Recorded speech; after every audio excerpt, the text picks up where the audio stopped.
Bonjour à tous, je suis Nastia Popova et derrière la caméra c'est Ilya Sergeyevich. Aujourd'hui, nous voulons vous présenter notre nouveau projet. Que savez-vous de la Belgique? Les frites, les gaufres, le chocolat, le mannequin peas, la tom yum, et c'est tout? Mais la Belgique est beaucoup plus grande, plus large et plus intéressante. Ici on trouve des châteaux, des villes abandonnées et surtout des gens magnifiques. C'est ce que nous voulons vous montrer. Alors commençons par le canal de Centre.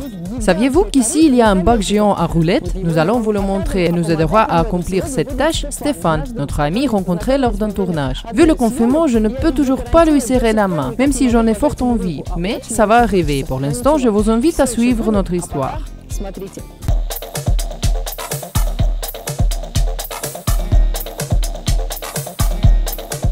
Fin du 19e siècle, la Belgique c'était une puissance industrielle très grosse, dans les premières puissances mondiales.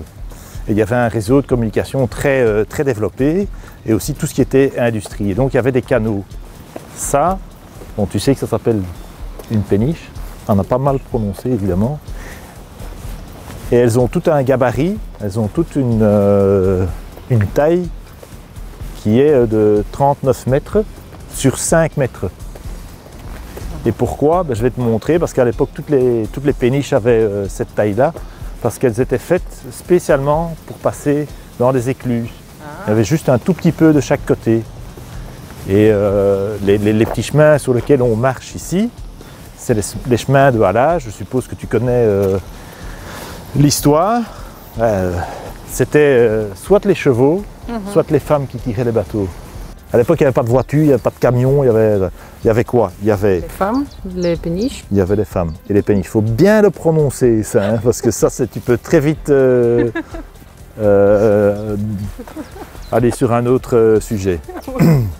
Il fallait des systèmes d'écluses. C'est très simple, tu as des bateaux, les péniches, voilà, qui arrivent ici, la porte s'ouvre, évidemment il y a un bac derrière, et le bateau rentre dedans. Ouais, c'est très bizarre parce qu'en fait c'est un immense bac avec de l'eau dedans.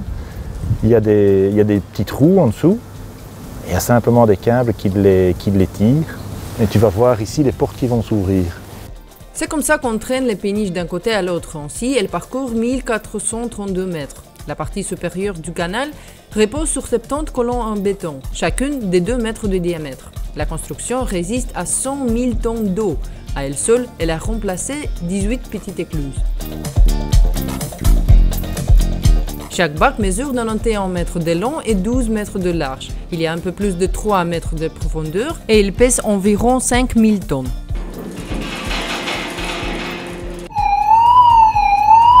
Alors ça, c'est pas la police. Ça va bouger, tiens. Voilà.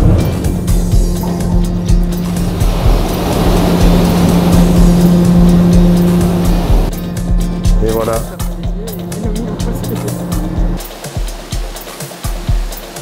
Pour entrer et sortir, la péniche met 1h30. La montée prend 25 minutes. La vitesse maximale est de 1 mètre et 20 secondes. Et ce qui concerne le paiement, il n'y a pas, car cette écluse est gratuite. C'est quelque chose qui n'a jamais été extrêmement rentable parce que ça a coûté des millions et des millions d'euros et à l'époque de francs belges. Mais à l'époque, on avait en Belgique ce qu'ils avaient appelé la politique du fer à gaufre. C'est-à-dire que quand on dépensait un petit peu pour les Flamands, il fallait dépenser un petit peu pour les Wallons. C'est bête, hein, mais c'est comme ça, c'était la politique du... C'est pour ça qu'ils ont construit ça? Parce qu'en Flandre, il y avait des grands investissements aussi et qu'il y a des voix qui se sont élevées disant tiens, il faut quelque chose pour la Wallonie aussi. Regarde ce truc gigantesque! Appelons-le le premier clou d'écluse. Nastia, c'est en fait un engrenage. Peu importe.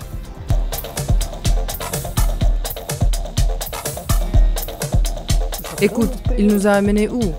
Dans la forêt, on dirait. On va tuer les 2 Russes. Dans la forêt. Vous allez arrêter avec cette histoire. Hein, c'est les Russes en général qui font disparaître les gens. Hein. Le goulag belge. Ça va? Ah, tu vois pourquoi? Tiens. Voilà. Waouh. Il y a une visite, oui, il y a un ascenseur. Ah oui? Ouais. T'as pas le vertige? Non. Non? Non. Oh, je suis russe, je n'ai pas vertige. C'est vertige qui a peur de moi. La partie navigable du canal est de 18 km. Elle relie les bassins fluviaux de la Meuse et de l'Escaut. Ça, là-bas, si tu continues, tu arrives à Charleroi. Et là, hop, comme ça, on descend. Et par là, tu arrives jusqu'à Bruxelles. La première écluse hydraulique sur ce canal a été construite en 1882, ce qui a permis de transporter le charbon des mines par l'eau. Pendant la Seconde Guerre mondiale, les Allemands ont utilisé les mêmes canaux pour livrer du métal et du charbon au front, et les résistants faisaient sauter les écluses. Celle-ci, à Pontassel, a été détruite par le partisan russe Ivan Bashkatov, qui est toujours en vie d'ailleurs. Les Belges lui ont confié cette affaire et il l'accomplit avec succès. Mais revenons aux 4 écluses historiques du 19e siècle. À l'époque, on ne bâclait pas son travail, alors elles sont toujours en excellent état. Ça, c'est l'ascenseur à bateau, tu vois, qui fonctionne par un principe hydraulique. À l'époque, ils n'avaient pas d'électricité et ainsi de suite. Ils ont utilisé un principe physique. C'est toujours fonctionné, il y a toujours des petits bateaux de plaisance et tout ça qui passent par ici. Ça a été classé au patrimoine mondial de l'UNESCO. Et tout ça, ici, tout l'acier, tout ça, ça a été fabriqué à cette époque-là, 1888. Et à l'époque de cette construction, la Russie a fait un emprunt, entre autres, à la France. Et les Français ont prêté de l'argent à la Russie. Comparé à une valeur actuelle, c'est comme si la France avait prêté 50 milliards d'euros à la Russie. Donc c'est énorme. Et à l'époque, ça marchait très bien. C'était des tas de Français, donc des petits épargnants, des citoyens français qui ont prêté de l'argent, mais ça leur rapportait 5%. Lénine est arrivé, et Lénine a dit c'est terminé, on ne paye plus. Et même maintenant, à l'heure actuelle où on se parle, il y a toujours des descendants, des petits-enfants de ces gens qui ont prêté de l'argent. Il y a toujours un collectif qui réclame l'argent. De la Russie. De la Russie.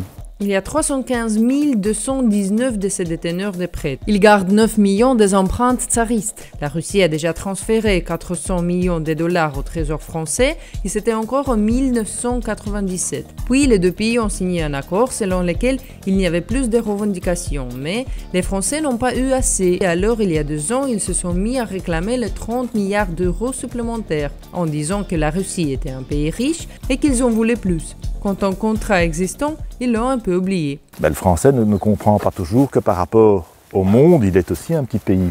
Mais le Français, il est centré sur lui-même. Il pense qu'il est encore dans cette phase où tout le monde le regarde. Oh, c'est plus vraiment ça. Hein. Déjà, les Belges et les Français, c'est pas deux trucs, c'est deux trucs tout à fait différents. Quand moi je vais en France, ils me disent « parle belge ». Mais quand je parle belge, c'est français comme toi et moi, sauf que je le prononce différemment, avec quelques intonations, comme je parle maintenant en fait. Ah bon, c'est comme ça, oui, c'est comme ça. Et le flamand, le flamand c'est une autre langue. Ah bon, donc c'est pas les mêmes. Mais si, c'est les Belges aussi, mais ils parlent autre chose, et donc c'est très compliqué. Mais le français, il pense que tout le monde parle français comme lui, et voilà. Et la grosse blague qui est très révélatrice, c'est comment est-ce que tu fais fortune en Belgique? C'est très simple. Tu achètes un Français au prix qu'il est et tu le revends au prix qu'il pense valoir. Ça, c'est l'ancien canal. Les grands bateaux ne savent pas passer par ce genre de choses-là. Ici, c'est beaucoup plus rectiligne. Ça, c'est tout à fait neuf. Nous, on était là, hein, et maintenant, on est là et je vais te montrer ceci. Alors, soit on va par là et on prend un risque, soit on va par là, on marche un petit peu, on prend moins de risques. Tu commences et on filme. Oh, la bravoure russe. Allez-y, monsieur. N'hésitez pas. On est avec vous, hein. Davai, davai. Ne ris pas quand je veux tomber. Très bien, très bien. Serre bien les dents, Comme ça, quand tu tombes, tu ne perds rien du tout. Des petites péniches, mais qui font quand même 39 mètres de long, qui sont là, mais comme elles ont plus, comme ce canal, cette partie du canal n'est plus utilisée, il y a des gens qui ont racheté des bateaux et qui vivent dessus. Ça va faire 1 an maintenant que j'habite ici et le bateau est en rénovation. Il a été abandonné pendant 15 ans à peu près. L'ancien propriétaire qui est décédé était très malade, donc il n'a plus su entretenir les 15 dernières années. Et c'est un bateau qui est ici depuis les années 90. Et ça coûte cher? Rénovation? C'est quoi cher? Je veux dire que c'est moins d'1 an de salaire d'un ministre. C'est moins cher qu'un appartement. Par contre, on peint tout le temps à l'extérieur. Ici, ça n'a pas été fait en 20 ans, je crois. Donc, il y a toujours des choses à faire. Il y a d'autres contraintes. C'est pas la même chose que les briques. C'est de la tôle, ça rouille. Donc là, il y a tout le temps du travail à faire, en permanence. Pour l'instant, c'est chauffage au mazout. Mais il va y avoir chauffage central, comme dans une maison. Tu viens en Belgique, tu es sûr qu'il va pleuvoir. Le ciel est toujours comme ça? Écoute, tu sais jamais. Il peut y avoir les 4 saisons en une journée. Tu peux avoir de la neige, tu peux avoir de la pluie, tu peux avoir du beau temps, un peu de vent, tout sous la même journée.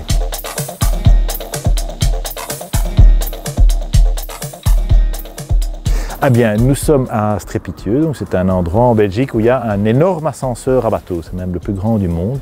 Il était le plus grand du monde jusqu'en 2016, quand les Chinois ont construit le leur sur le fleuve Yangtze. C'est combien de mètres?